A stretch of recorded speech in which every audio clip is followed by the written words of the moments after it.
Peti mati ibu akan diturunkan ke dalam kuburan, tetapi putranya menggunakan sekop untuk membuka tutupnya.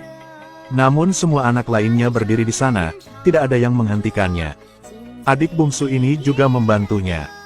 Setelah tutup peti dibuka, sang anak membuka cadar ibunya. Aduh, ibu ah. Wanita tua yang terbaring di peti mati ini tiba-tiba bernafas, membuat semua orang di sini ketakutan. Ternyata ketika dia melihat anak-anaknya bersiap untuk menguburkannya, dia berbalik dan melihat suaminya berdiri di kejauhan. Dia merasa sangat marah. Ketika dia menoleh, dia melihat seorang pria berdiri di belakangnya memberitahunya bahwa waktunya telah tiba dan akan membawanya pergi. Tetapi wanita tua ini baru saja mendapatkan kembali kebebasannya. Setelah dia melihat suaminya, dia tidak ingin pergi seperti ini. Pria ini dengan marah memanggil nama lengkapnya, Kim Bokja. Dia buru-buru memberitahunya bahwa dia telah menemukan orang yang salah dan namanya adalah Gil Bokja. Nama belakang saya bukan Kim, tapi nama belakang saya adalah Gil. Ketika pria ini mendengarnya, dia segera membuka buku catatan dan membaca ulang tahunnya. Ketika dia mendengarnya, dia menjadi lebih terkejut. Dia berkata bahwa ibu Gil lahir pada bulan Juni, tetapi ini adalah bulan Juni tahun Kabisat. Begitu saja, dia bilang pria itu tidak profesional dan masuk ke dalam peti mati. Putri bungsu berdiri paling dekat dengan peti mati. Ketika dia sedang berduka untuk ibunya, dia tiba-tiba mendengar suara dari dalam peti mati. Dia memberitahu semua orang di peti mati bahwa ada suara. Semua orang menganggap gadis ini terlalu terseduh, sehingga semangatnya tidak lagi waras. Tapi putri bungsu ini dengan tegas meminta mereka untuk membuka tutup peti mati. Lihat, semua kakak laki-laki mencoba menghentikannya.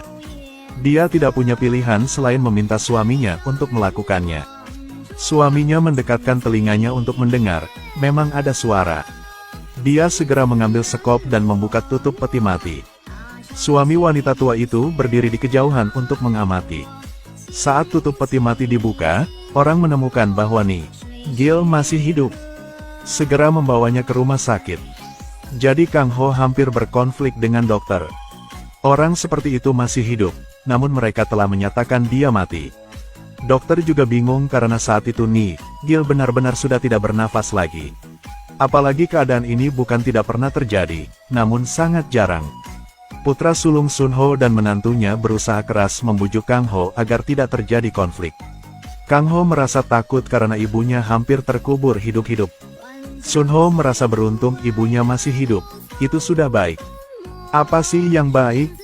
Aku benar-benar mengira ibunya telah meninggal. Kang Ho memikirkannya, dan pikir itu juga masuk akal. Dia tiba-tiba teringat tidak tahu kemana Pak Huan pergi. Saat ini, Pak Huan sedang duduk di depan peti mati itu minum sendiri. Dia bergumam bahwa Gil memang orang yang licik. Sekarang dia bahkan bisa memecahkan peti mati untuk keluar. Di tengah malam, Gil terbangun dan berjalan terlatih-tatih ke rumah Pak Huan. Pak Huan bisa tidur nyenyak ketika saya hampir mati. Nyonya Gil diam-diam duduk dan merenung. Segera, Pak Huan bangun dan melihat Nyonya Gil dan terkejut. Mengapa begitu terkejut? Pertama kali melihat saya, kan? Pakaian apa itu? Kamu hantu kan? Nyonya Gil dengan tenang mengeluarkan selembar kertas dan memberikannya kepada Pak Huan. Dia mengkritiknya karena tidak memiliki hati nurani. Dia tidak dirawat di rumah sakit karena penyakit ringan. Tetapi Aladah yang bangkit dari peti mati. Tetapi Pak Huan tidak ke rumah sakit mengunjunginya. Atau bertanya padanya. Pak Huan tanpa keberatan, langsung mengambil selembar kertas yang diletakkan wanita tua itu di atas meja. Nyonya Gil melihat bahwa dia telah selesai membaca, tetapi tidak mengatakan apa-apa, jadi dia mengulangi sekali lagi syarat untuk datang ke sini untuk membantunya. Pertama, kamar Nyonya Gil harus dikunci untuk mencegah Pak Huan masuk. Kedua, dari jam 10 sampai pukul 14 setelah bekerja, Bu Gil akan memperlakukan Pak Huan sebagai tidak terlihat.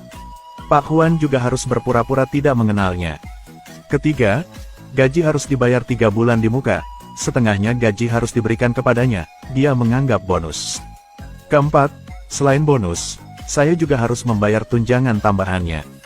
Uang itu dianggap uang pensiun karena dia harus tinggal bersama Pak Huan selama 50 tahun. Bu Gil baru saja selesai mengatakan, Pak Huan dengan marah membuang buku. Bugil bahkan tidak keberatan membuang buku di sampingnya juga. Pada saat yang sama mengingatkan Pak Huan tanpa dia akan sangat menyedihkan. Karena semua anak menganggap dia menyebalkan, dia tidak akan keberatannya. Pak Huan mengatakan dia hanya perlu ada putrinya Sunjo. Bugil segera mengangkat kertas bersyarat dan memberitahunya bahwa ini ditulis oleh Sunjo secara pribadi. Pak Huan langsung kehilangan kesabaran, meminta Bugil untuk menghapus syarat keempat. Karena ketika menikah Bugil tidak memiliki mahar atau apapun. Tuan Huan berpikir bahwa dia telah membayar akomodasinya selama 50 tahun terakhir, itu sudah cukup. Bugil benar-benar tidak menyerah. Pak Huan hampir bangkit dan mengambil tindakan. Baiklah, kau tunggulah. Pak Huan langsung menendang Bugil keluar rumah. Sebelum pergi, Bugil menyuruhnya tinggal di sini sendirian. Mungkin suatu hari dia akan mati kelaparan. Bugil baru saja keluar dan melihat kedua menantunya yang baru saja masuk ke dalam rumah. Kedua menantu perempuan itu sangat bingung mengapa Bugil tidak pulang tapi lari ke rumah Pak Huan. Bugil sayang anak-anaknya dan ingin pindah ke tempat neraka ini. Tapi itu saja, sekarang biarkan Pak Huan berteriak pada dirinya sendiri dengan 4 dinding. Setelah mengatakan itu, Bugil segera duduk. Pak Huan keluar dari kamar langsung ke dapur dan mengeluarkan seember air. Dia menuangkan air ke Bugil untuk melampiaskan amarahnya, dan menyuruhnya untuk jangan datang ke rumahnya lagi. Bugil dengan belak-belakan menyatakan bahwa jika dia memasuki rumah ini lagi, dia bukan lagi manusia. Putri bungsu juga mengetahui bahwa Pak Huan pelit dan menolak syarat Bugil. Langsung berkata dengannya, ibu tidak pernah membelanjakan uang sembarangan. Dia sangat senang ketika membuka buku tabungan. Ibu suka mangkok yang cantik, suka bunga. Tapi karena Pak Huan tidak pernah membelinya sesuai keinginannya, tapi dia juga tidak membelinya sendiri. Apa yang menyedihkan menghabiskan uang untuk istri seperti itu? Pak Huan bilang itu menyebalkan karena Bugil selalu menyebut uang. Putri bungsunya memberitahu Pak Huan bahwa yang dibutuhkan ibunya bukanlah uang Pak Huan tetapi pengakuannya. Putri bungsu menyarankan Pak Huan telah menyakiti Bugil selama 50 tahun. Sekarang saatnya untuk mengakuinya. Adi, mengapa dia meminta uang? Ayah. Putri bungsu tidak menyangka ayahnya lebih mencintai uang daripada istrinya. Sebelum pergi, dia berkata bahwa jika dia tidak membawa Bugil kembali, dia akan memutuskan hubungan ayah anak dengannya. Pak Huan marah karena untuk membuktikan bahwa tanpa Bugil, dia tidak akan mati kelaparan, jadi dia membuat makan besar di malam hari. Namun, di tengah malam dia mulai merasakan sesak dada dan tidak bisa tidur. Pak Huan mencoba merangkak keluar pintu. Begitu saya menyalakan lampu, pinggang dia bermasalah. Aduh, pinggangku. Astaga, perutku, pinggangku. Aduh, astaga sial. Pak Huan sakit dadanya sakit perutnya sakit dia merangkak setiap langkah di depan telepon mencoba memanggil putranya untuk menyelamatkannya. Tetapi tidak ada yang menjawab panggilannya. Sunjo sedang marah jadi tidak mau menjawab panggilannya. Dia mematikan telepon dan tidur nyenyak. Akhirnya, tidak mungkin Pak Huan hanya bisa menggeliat ke telepon meja untuk menelepon wanita tua itu, Bugil. Awalnya Bugil tidak mau menjawab, tapi telepon terus berdering tanpa henti. Ketika dia hendak alo dan mengutuknya, tapi tiba-tiba Pak Huan mengatakan dia hampir mati. Selamatkan aku. Ketika dia berlari ke rumah Pak Huan, dia langsung melihatnya terbaring di atas meja tidak sadarkan diri. Bugil mengira dia sudah mati, siapa sangka Pak Huan tiba-tiba berbicara dan mengkritik Bugil setelan kura-kura. Menyebabkan Nyonya Gil kaget dan jatuh ke belakang. Waduh, mendengar suaranya seperti ini, butuh waktu lama untuk mati. Bugil berlari ke dapur dan melihat sisa makanan di atas meja dan tahu bahwa Tuan Huan sudah kenyang dan kembung. Dia menumbuk merica menjadi bubuk dan memberi makan Pak Huan. Lalu Bugil membungkus ibu jari Pak Huan dengan seutas benang. Lalu menusukkan jarum untuk mengeluarkan darah beracun. Oh, sakit. Saat darah hitam keluar, Pak Huan akhirnya merasa lebih baik. Bugil merawatnya sepanjang malam. Larut malam ketika dia bangun dan menemukan bahwa Bugil belum pergi, jadi dia menutupinya dengan selimut. Menemukan bahwa pinggangnya jauh lebih baik. Pak Huan tiba-tiba merasa membesarkan begitu banyak anak, tidak berhasil sama sekali. Memikirkan pepatah bahwa 10 anak tidak sebaik 1 istri yang jahat. Kali ini Pak Huan sepenuhnya memahaminya. Namun, yang tidak dia ketahui adalah bahwa dia sekarang adalah seorang miliarder. Karena dari seorang teman Pak Huan, kedua putranya secara tidak sengaja mengetahui bahwa dia memiliki gunung senilai 500 juta di kampung halamannya. Jadi, apakah itu semua milik ayah saya? 500 juta? Waduh! Putranya tidak bisa tidak mengagumi Pak Huan karena menyembunyikannya dengan sangat baik. Keesokan harinya Sun Ho dan Kang Ho memberitahu istrinya tentang ini. 500 juta. Sebelumnya, dua pengantin sangat malas memasak untuk Pak Huan, tapi tiba-tiba menjadi rajin.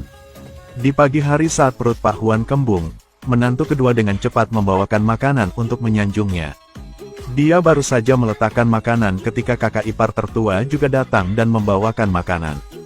Jika bukan karena kebahagiaan yang tiba-tiba, Pak Huan tidak akan mengalami perut kembung dan hampir mati malam itu. Pak Huan memanggil Sun Ho datang dan mengatakan mereka hampir harus melakukan pemakaman untuknya. Menantu perempuan tertua mengambil kesempatan ini untuk mengatakan bahwa dia ingin menyambut Pak Huan ke rumahnya untuk tinggal. Tujuannya adalah amu Pak Huan membelanjakan uang untuk putranya belajar di luar negeri. Begitu dia menyelesaikan bilangnya, Pak Huan dan putra sulungnya langsung terkejut. Pak Huan bertanya bukankah sebelumnya menantu perempuan tertua tidak mau dengan ayat mertua. Apakah itu karena dia ingin dia membelikan rumah untuknya? Ayah, mengapa ayah mengatakan kata-kata yang menyakitkan seperti itu? Menantu perempuan tertua mengatakan bahwa sejak Bugil meninggal, dia hidup kembali seperti sebuah keajaiban. Membuatnya sadar bahwa dia harus memanfaatkan saat orang tuanya masih hidup untuk merawat mereka dengan baik. Dia hanya ingin Pak Huan tinggal bersamanya untuk waktu yang lama. Pak Huan menoleh untuk bertanya kepada putra sulungnya apakah dia berpikiran sama sebagai istrinya. Sun Ho belum siap, jadi dia bimbang. Pak Huan melihat kedua anak ini belum bernegosiasi satu sama lain jadi dia merasa curiga. Ayah, mengapa ayah selalu skeptis?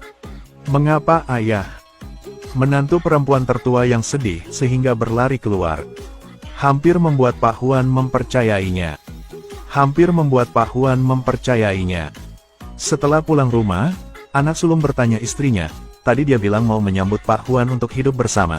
Apakah Anda akan menyesal nanti? Siapa tahu, Pak Huan memang akan pindah ke sini.